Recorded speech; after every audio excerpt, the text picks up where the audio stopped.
All right, welcome back. You're watching CNN. I'm Brooke Baldwin. Day 27 of this government shutdown. And as we've been watching both sides back and forth now, an unusual move from President Trump toward the Speaker of the House, Nancy Pelosi. Our chief White House correspondent, Jim Acosta, is standing by with that development. Jim, what is President Trump saying?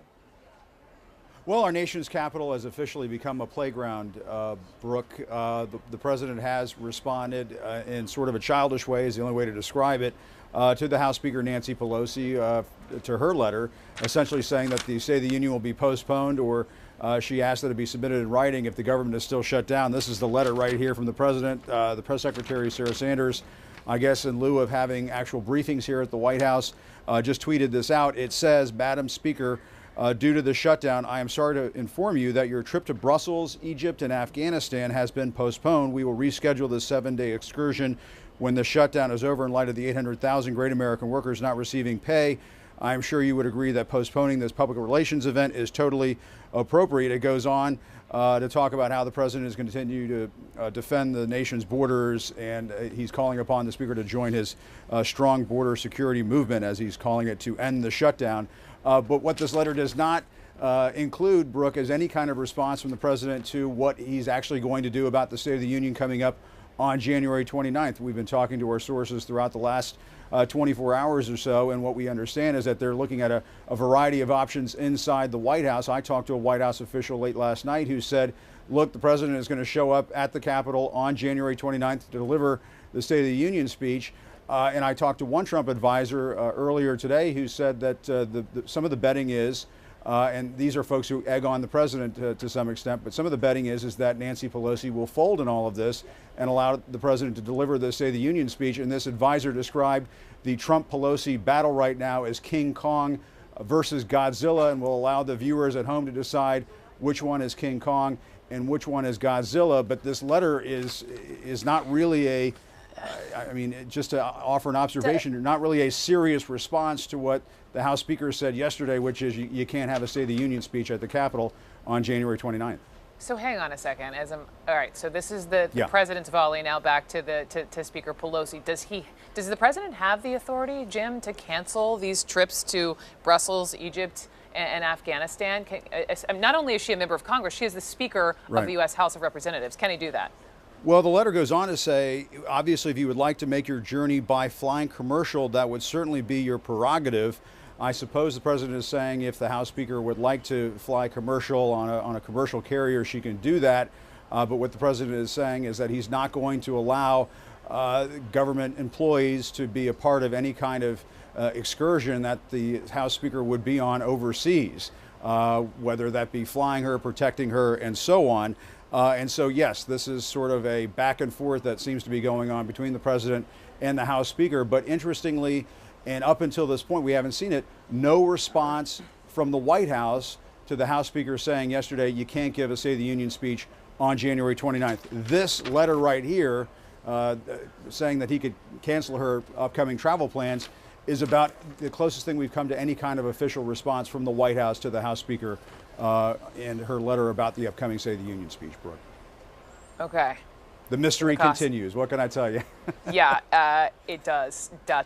Jim Acosta, thank you. Let's go up the road from you to Manu Raju, who's catching the other end of this on Capitol Hill. And so, all right, so the president writes Nancy Pelosi saying, I'm sorry to inform you, you can't go on X, Y, and Z trip unless you want to fly commercial, which is, I guess, his volley back from her saying yesterday, I'm going to postpone your State of the Union, or you can do it from the Oval Office.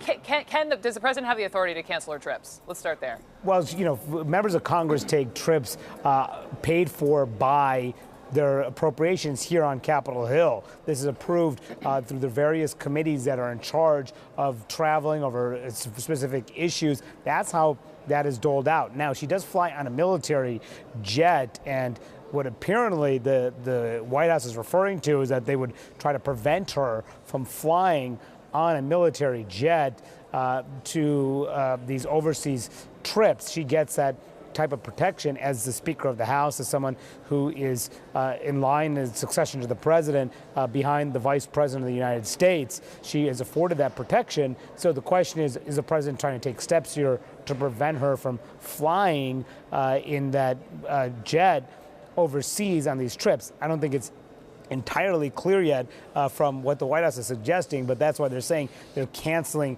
her trip and they're okay if she flies commercial instead, Brooke. Go ahead. Well, I was just going to jump in and say, if we're talking about trips to Brussels, all right, so she's going to Belgium, Egypt, but Afghanistan, Manu. When you're talking about flying to Afghanistan, as a member of Congress, as a Speaker of the House, isn't it just unusual to begin with to say ahead of time that you're going to a place like Afghanistan, that the president's now put that out in the public ether?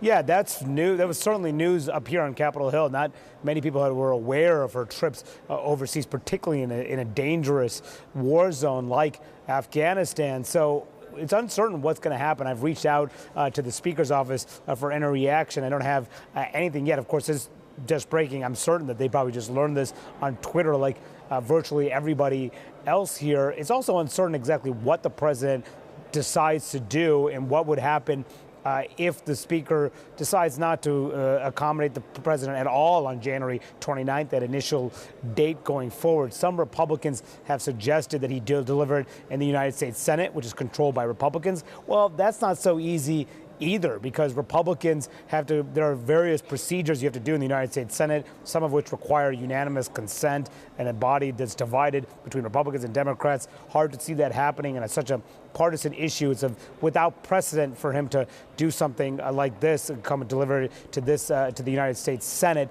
You have to go back all the way to George Washington's times in the first one of the first inaugurals to be delivered to the United States Senate. So there's hardly any precedent there. So it's uncertain that's going to happen, where he may deliver such address if he does decide to do it on January 29th, and Pelosi does not allow him to do it. Now, I just talked to Mark Meadows, who's one of the president's closest allies, and he says he thinks the president will deliver this somewhere else.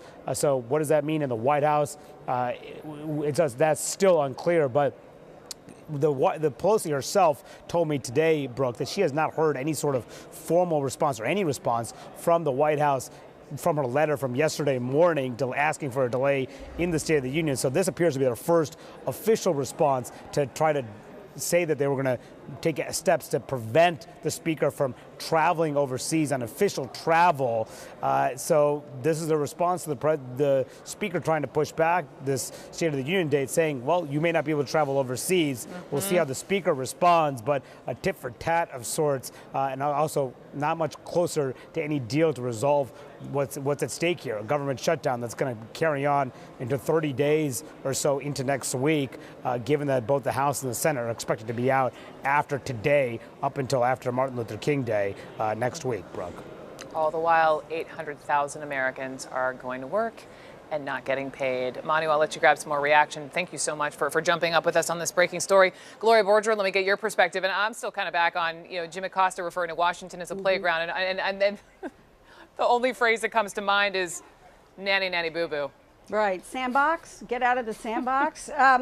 The wording, it's just, the wording in this is incredible to me, because it is this kind of dumb tit for tat thing.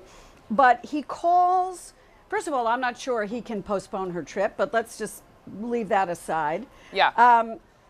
In light of the 800,000 great American workers not receiving pay, I'm sure you would agree that postponing this public relations event is appropriate.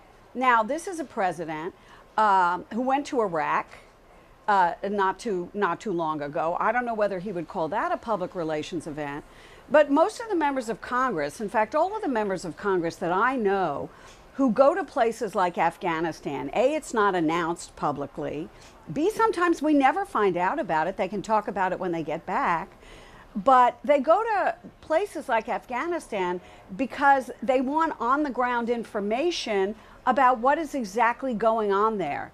You learn things on these congressional delegations, and it is important that members of Congress see what they are voting on very often. Of course. This is not, and then he called it an excursion, okay?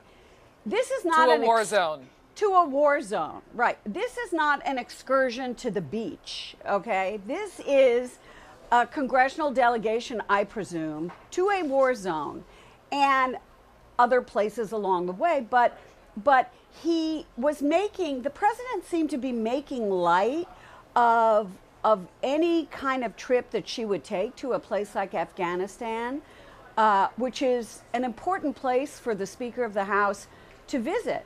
Now, I don't know what the timing of her trip was supposed to be, because we're not told the timing when members of Congress go to war zones, go to places like Afghanistan. Just like when the president went to Iraq.